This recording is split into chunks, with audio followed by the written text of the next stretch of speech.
Good morning and a warm welcome to the news. My name is Nena Igwe.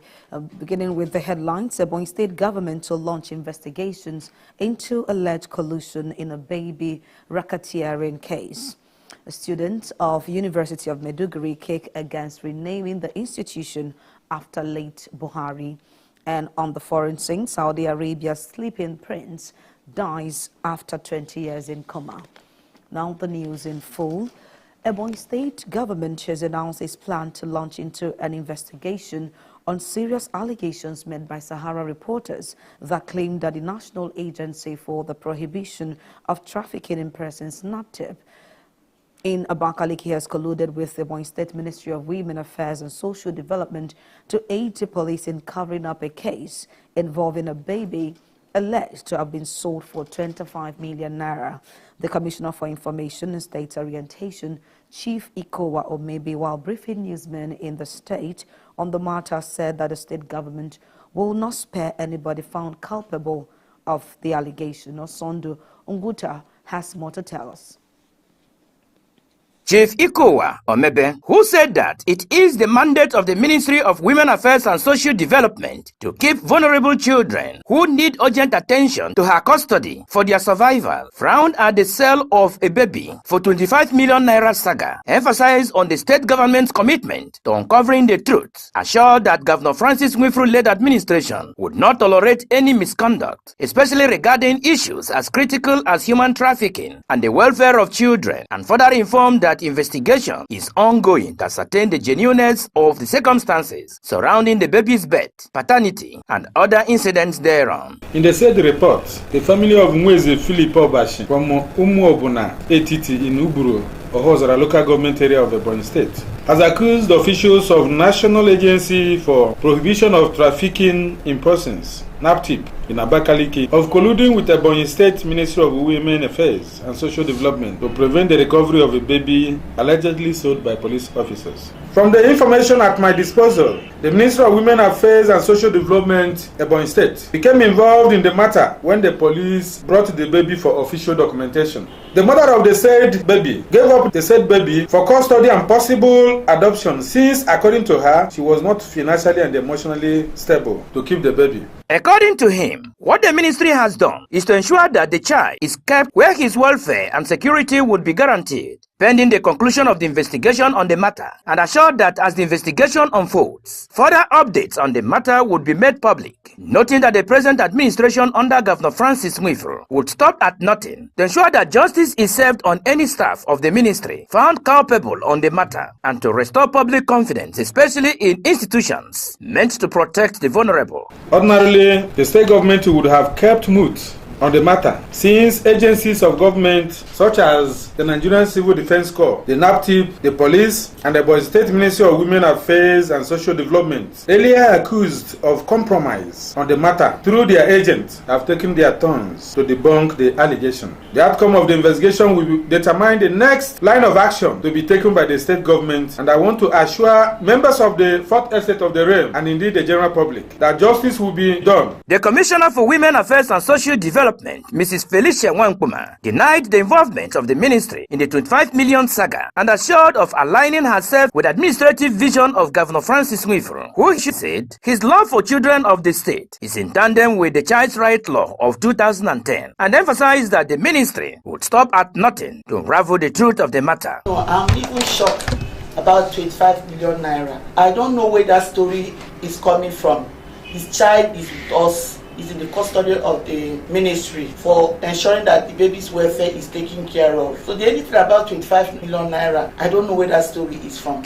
No baby was sold. So any story about 25 million naira, I don't know. Nothing of such happened. Meanwhile, investigations on the matter by relevant agencies are currently ongoing. Osondo Nguta, Salt TV News.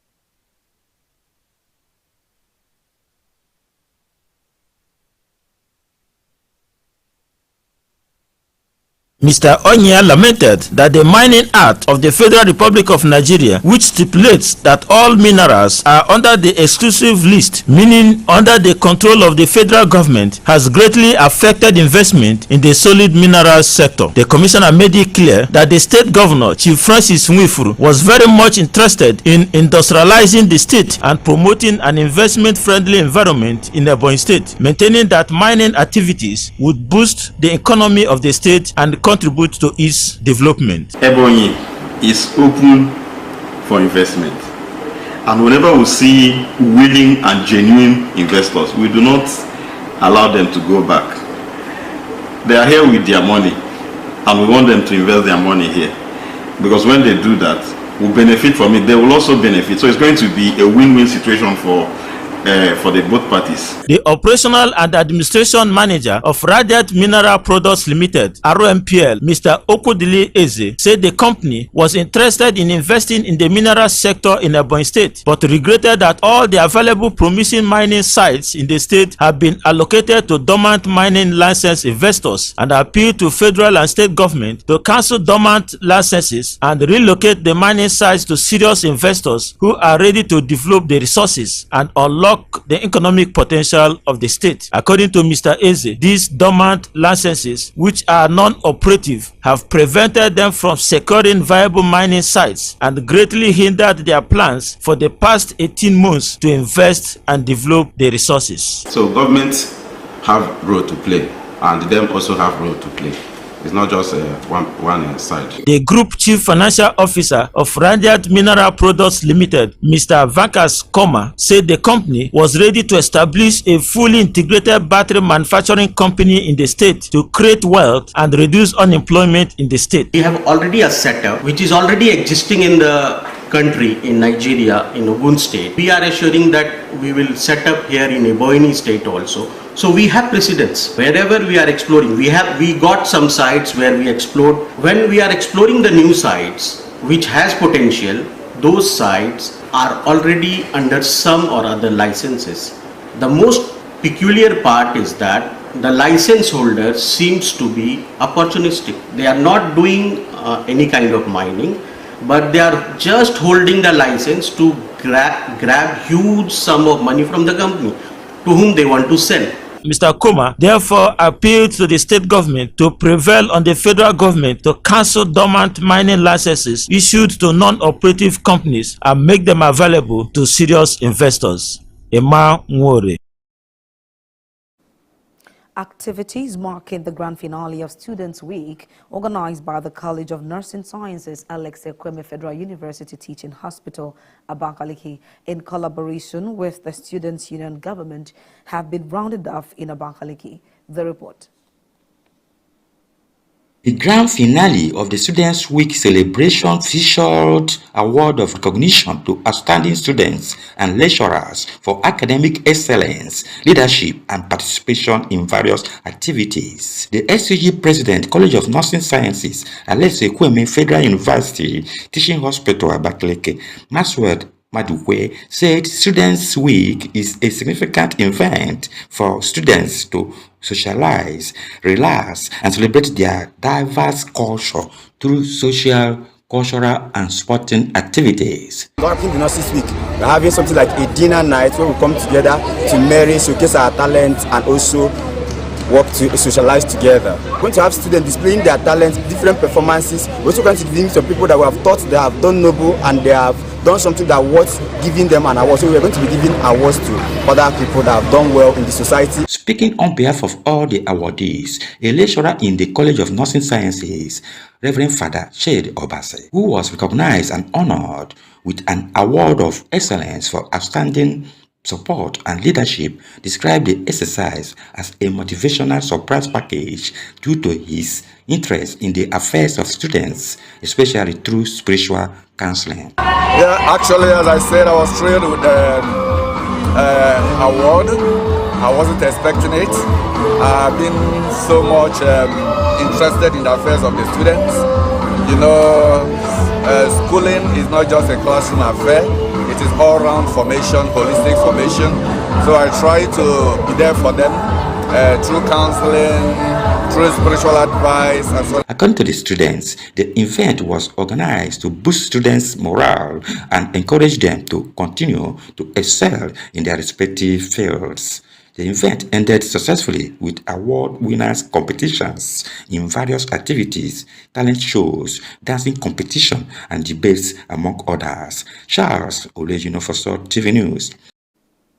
The People's Democratic Party has strongly condemned the attempted assassination of its Anambra State governorship candidates for the upcoming November 8, 2025 election, Jude Ezewafor. In a statement released on Sunday by the party's National Publicity Secretary, Debo Olugunamba, the PDP called for the immediate arrest of those responsible for the attack and reaffirmed that the incident would not shake the party's resolve.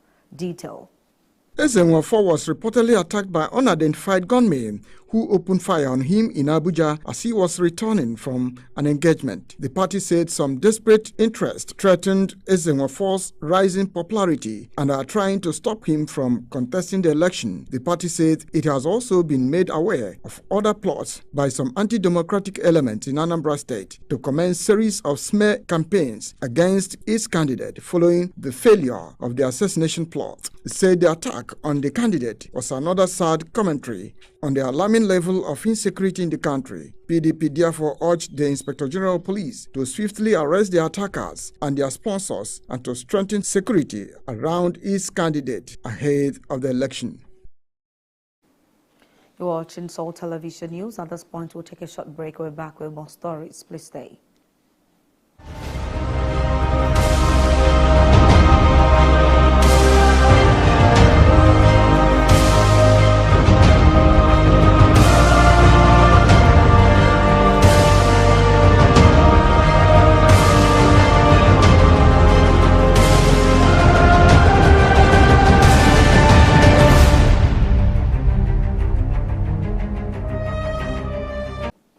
Thanks for staying tuned. Alumni and students of the University of Maiduguri, as well as concerned citizens of Borno State, have rejected the renaming of the institution to Muhammad Buhari University by President Bola Tinubu to immortalize the immediate past president. President Bola Tinubu on Thursday, July 17, during an expanded FEC meeting at the presidential villa in Abuja, announced the renaming of the university after Buhari in honor of the former Nigerian leader. Report. Projecting their argument, the group said the University of Maiduguri is more than just a name, and it is a powerful symbol of resilience, academic excellence, and cultural heritage, especially in the face of insecurity that once threatened the Northeast region. They therefore recommended that President Tinubu remain either the Federal University of Transportation, Daura, or the Army University, Biu, after the late leader, due to his ancestral links and background as a former military officer. This was contained in a public petition soliciting support from the general public to sign up supporting the protest by the alumni and student groups. So far, about 9,000 people have signed the petition, which has been trending within the past 48 hours. The students believe that renaming the University of Maiduguri does not align with the sentiments of East Coast stakeholders and the enduring identity the institution has built over the decades. And on the foreign scene, Prince Al-Walid bin Khalid Al Saud, popularly known as Saudi Arabia's sleeping prince, has died at the age of 36. His death comes about 2 decades after a devastating car crash in London left him in a coma. Detail.